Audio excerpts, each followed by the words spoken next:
Hello and welcome to your SA training videos. This video will guide you through the SA device association and disassociation workflow.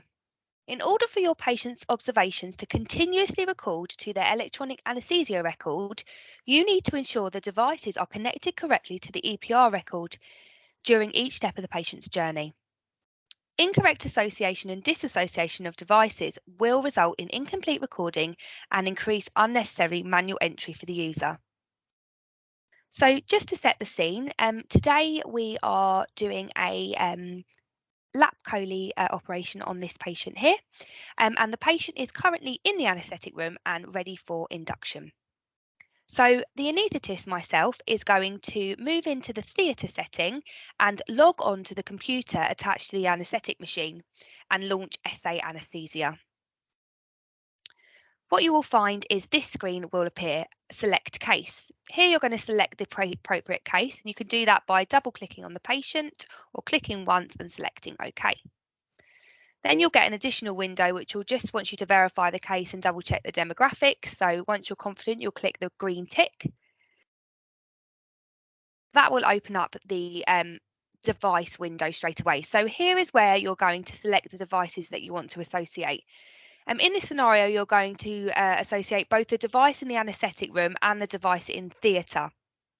Selecting both devices ensures continuous documentation while you provide hands-on care to the patient, meaning you haven't got to go back to the computer. You can be confident that the information is flowing in. So I'm going to associate D being my theatre device and E being my anaesthetic room device. They've moved over to my selected devices and I'm going to select OK. Next step is quickly to obviously assign myself to the case, and I'm just going to quickly launch a macro. There'll be separate videos on executing macros and more information about macros. So I've executed my macro. I'm confident my information is flowing in terms of observations, and I'm going to return to the anaesthetic room and anaesthetise my patient.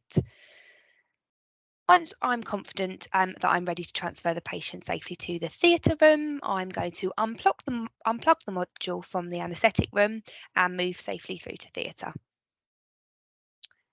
Once I get to theatre, I'm going to connect my module back into the anaesthetic machine. And once my patient's settled, I'll go back to the computer. And at this point, I'm going to disassociate the device in the anaesthetic room as I'm no longer using that. So I'll navigate to the taskbar, select Associate Devices, and at this point I want to disassociate the anaesthetic room device. So I can do that by selecting it once, it will move it out of the box, or I can just have it selected here on the right and select Remove. Select OK. Now what that's done is that has disassociated the anaesthetic room device.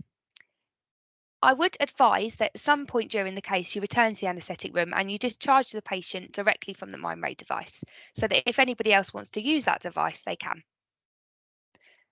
So as the case carries on, all the information is flowing through. And when that case comes to an end, we will finalise the case. By finalising the case, you disassociate all the devices.